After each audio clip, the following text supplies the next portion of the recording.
ఇప్పుడు మనము శరన్నవరాత్రి యొక్క ఏడో రోజు విశిష్టతను తెలుసుకుందాము.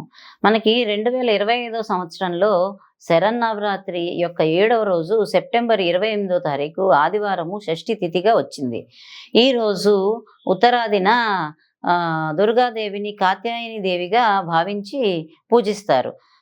పార్వతీదేవి మహిషాసురుడిని చంపడానికని మహిషాసురి మర్దిని అవతారం ఎత్తేటప్పుడు మొదటిగా ఆవిడ కాత్యాయని రూపంలో అవతరించింది. అయితే ఈవిడ్ని మనము యుద్ధ దేవతగా కూడా భావించి కొలుస్తూ ఉంటాము. ఈవిడ సింహవాహనంపై 4 చేతులతో మనకి దర్శనమిస్తుంది. ఈవిడికి ఎర్ర రంగు పువ్వులంటే చాలా ఇష్టము. ఇక ఈ రోజున అందరూ కూడా బూడిద రంగు అంటే గ్రే కలర్ వస్త్రాలని ధరించడానికి ఇష్టపడతారు.